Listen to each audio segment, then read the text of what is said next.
State sentinel में आपका स्वागत। मैं हूं रविंद्र सिंह। अनफॉर्चुनेट, मौजूदा गवर्नमेंट जम्मू कश्मीर यूटी की प्रशासन बेबस और लाचार लगता है इन सियासी लोगों के आगे। कल रात को देर रात को मैंने आपको दिखाया था 3 केस जम्मू से आए थे, कोरोना का न्यू वेरिएंट ओमिक्रॉन। लगभग 11 बजे का वक्त रहा होगा, शायद उससे भी ज़्यादा। Divisional commissioner Jammu Divcom Jammu doctor Raghav Langer लोगों के बीच थे, अपने लोगों को समझा रहे थे कि किस तरह से हमने प्रिकॉशन लेने हैं। यहाँ की सबकी टेस्टिंग होगी, कम से कम 200-250 घर, और इस एरिया को बिल्कुल स्ट्रिक्ट कंटेनमेंट जोन में तब्दील कर दिया जाए, कोई लापरवाही ना की जाए। बड़ा अच्छा लगा था वो कवरेज कर रात को उस पहर में भी प्रशासन जाग रहा था, सचेत था, बड़ा सीरियस था। शायद वो वक्त याद होगा जब कोरोना ने कितने घरों को सूना कर दिया, कितनी जानें ले ली। वो एक्सपीरियंस था और बड़ा अच्छा लगा था जी जानकर। उसके बाद आज भी आप बिना मास्क के अगर ट्रेवल कर रहे हैं, अगर रोड पे हैं, तो आपके साथ किसी भी तरह का कोई भी रहमदिली नहीं की जाएगी। आपको ये समझा जाएगा कि आप कोरोना फैला रहे हो, आप लापरवाह हो, इसलिए आपको चालान कर दिया जाएगा 500। आपके पास है नहीं है, आपको थाने जाना पड़ेगा, आपको देने पड़ेंगे। आपने जो गाइडलाइन है उसको वायलेट किया है, आपको देने पड़ेंगे। ये भी ठीक है, ये भी बात समझ आती है। उसके बाद पीडीडी का जो प्रोटेस्ट चल रहा था, 2, 2.5, 3 दिन जो लाइट नहीं आई, उसके बाद चीज़ें अनुकूल हो गई। पीडीडी ने कैंडल लाइट मार्च निकालने के लिए एक कोशिश की। एडीसी साहब ने कहा आप कैंडल लाइट मार्च नहीं निकाल सकते। उसमें से एक रीज़न ये भी था, आप लोग पढ़े लिखे लोग हो, कोरोना के चलते आप ऐसा नहीं कर सकते। नया वेरिएंट का डर है, वो ओमिक्रॉन का डर है, आप नहीं कर सकते। नहीं निकालने दिया आपने कैंडल लाइट मार्च उनको, वो भी अच्छी बात है, अच्छा किया आपने। उसके बाद जो बैंक्वेट हॉल, जो बिजनेस रन कर रहे हैं, अपना शादियां हो रही हैं, आपने 25% की कैप लगा के रखी है उस पर। और जो लोग कंटेनमेंट जोन में जो बैंक्वेट हॉल आते होंगे, वहाँ पर सिर्फ 25 लोग, उससे ज़्यादा तो आप पर सख्त कार्रवाई। ये बात भी समझ आती है आपकी, लेकिन आपकी ये बात समझ नहीं आती। आज पीडीपी की एक रैली थी, उन्होंने अपने वर्कर को संबोधित किया, सैकड़ों की तादाद में लोग थे वहाँ पे, आपने अलो कर दिया। और जनाब कैसे? ये कौन सा कानून है, कौन सा रूल्स एंड रेगुलेशन है जो आम जनता पे इंप्लीमेंट होते हैं, इन सियासी लोगों पे नहीं? गलती पीडीपी वालों की नहीं है, गलती आप लोगों की है। आपने कैसे अलो कर दिया? और कल रात को मैं डॉक्टर राघव लंगर से ये सवाल पूछने वाला था वहां पे, वो थोड़े जल्दी में थे, मेरे पास रुके नहीं। मेरा पहला सवाल उनसे यही होता। एडमिनिस्ट्रेशन का कोई आदमी मेरे पास मेरे साथ इंटरव्यू करने के लिए आए, मैं जनाब आपसे कुछ नहीं पूछूंगा, मेरा सिर्फ एक सवाल होगा, यहां आपने इतनी सख्ती करके रखी है, कोरोना के लिए लोगों को आपने सचेत किया हुआ है, वो बात समझ आती है। दूसरी तरफ इस तरह की लापरवाही कैसे? या फिर मैं जो कैप्शन में मैंने लिखा हुआ है, आप बेबस और लाचार हो जाते हो उन लोगों के सामने। आप नहीं ऐसी रैलियां देने की अनुमति नहीं देते, लेकिन आप लाचार और बेबस हो जाते हो।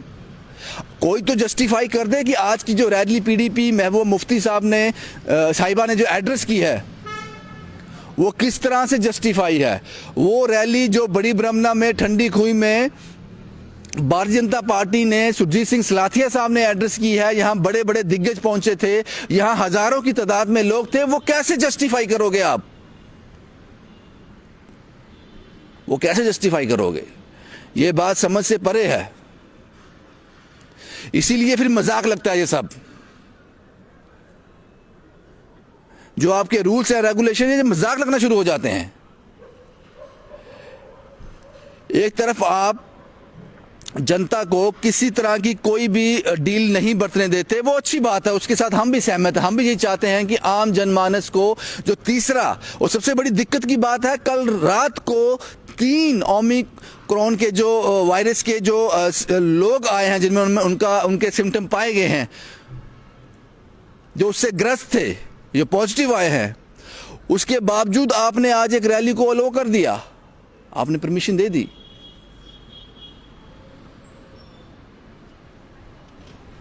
कैसे? वो कारण क्या है? अभी डिलिमिटेशन कमीशन का ड्राफ्ट रिकमेंड हो गया है, उसके बाद कॉपी भी आ जाएगी, उसकी कॉपी भी आ जाएगी। उसके बाद चुनाव की प्रक्रिया शुरू हो गई। एक तरफ चुनाव आ रहे होंगे, एक तरफ ये ओमिक्रॉन आ रहा होगा, तो जनाब क्या करेंगे? क्या आप इन सभी रैलीज को अलो करने जा रहे हो?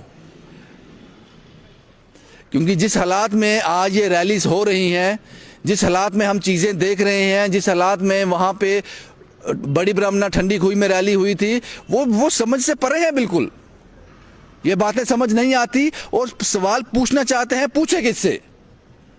किसी सियासी पार्टी से नहीं पूछ सकते ये सवाल, किसी सियासी पार्टी के नुमाइंदे से नहीं पूछ सकते, उनके हाथ में नहीं है। परमिशन आप लोगों ने देनी है, प्रशासन ने देनी है, मौजूदा गवर्नमेंट ने देनी है। मुझे लगता है जिस दिन ये मैं सवाल आपसे पूछूंगा, आपका जवाब क्या होगा, वो कल्पना करता हूं मैं, वो इमेजिन करता हूं कि कैसे आप इसको जस्टिफाई करोगे। ये हजारों सैकड़ों की तादाद में जो लोग इकट्ठा हो रहे हैं, इसको आप अलो कर रहे हो। एक चलते राह चलते इंसान ने, जिसने मास्क नहीं पहना, अकेला ही चल रहा है, पैदल चल रहा है, उसको आप चालान कर रहे हो।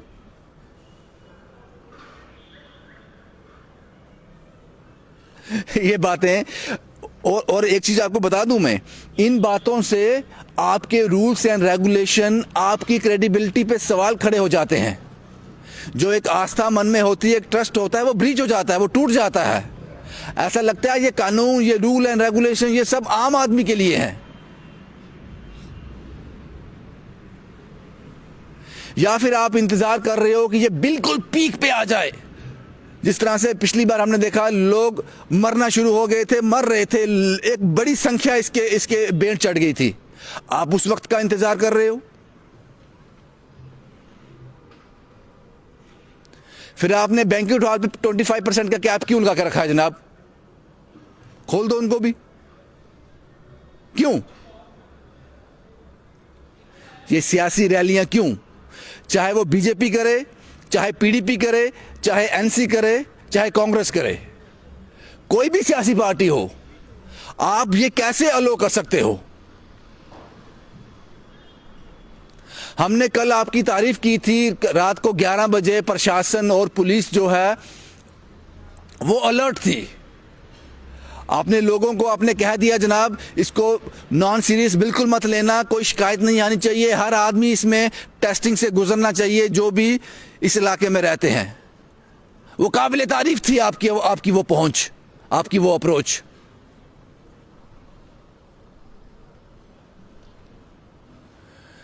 पीडीडी के एम्प्लॉयज को आपने कैंडल लाइट मार्च नहीं करने दिया, कहा कोरोना है। जब सियासी रैलीज होती हैं तब आपकी समझ को क्या हो जाता है जनाब? क्यों?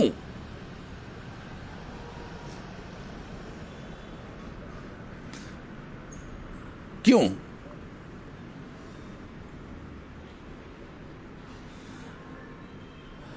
और मैं जानता हूं, मैं पुलिस पर इस पर कोई सवालिया निशान नहीं खड़ा कर सकता, क्योंकि उनके हाथ में कुछ नहीं है। वो सिर्फ लॉ एंड ऑर्डर को एनफोर्स करते हैं, इंप्लीमेंट करते हैं, वो यही काम करते हैं। लेकिन आप एक काम और कर सकते हैं जनाब, जब आप ये रैली देखी, आपने आज देखी, उस दिन देखी, आपके मन में भी रहा होगा, सवाल तो आते हैं, आप में भी यहाँ पे माइंड है, आंखें देखती हैं, महसूस करते हो कि ये गलत हो रहा है, ये तो तालमेल कुछ बैठ नहीं रहा।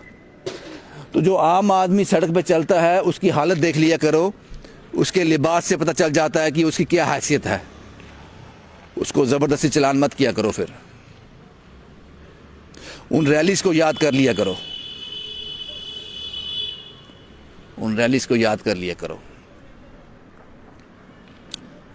बस यही है जनाब, जवाब ढूंढता हूं लेकिन जवाब मिलते नहीं।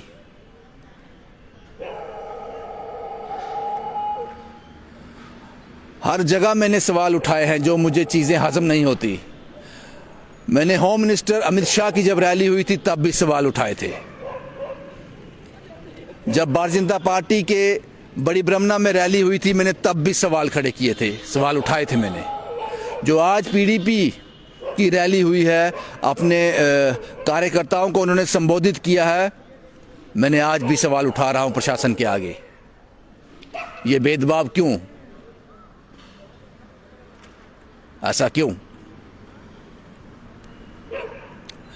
इस क्यों के अंदर शंका है, इस क्यों के अंदर आपकी क्रेडिबिलिटी पे सवाल हैं। ये क्यों पूछता है?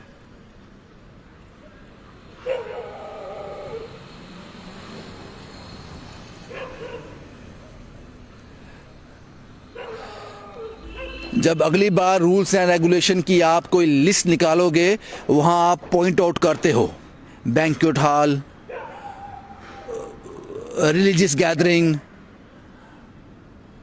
क्रिमेशन गैदरिंग, ये सब आप मेंशन किया होता है आपने। वहाँ सियासी रैली का एक पॉइंट भी रखना। सियासी रैली में जो पॉलिटिकल रैलीज होंगी वहाँ कितने लोग अलो है, उस पर भी कैप लगाओ। अब ये कौन सा समुदाय है जो इतना हायर है, आपकी पहुंच से परे है?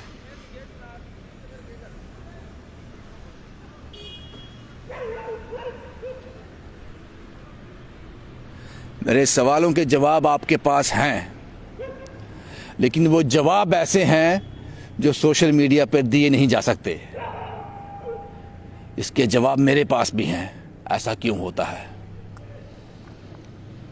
इसके जवाब मेरे पास भी हैं और आपके पास भी हैं, लेकिन वो जवाब बड़े बेशर्म जवाब हैं। वो हजम होने वाले जवाब नहीं है।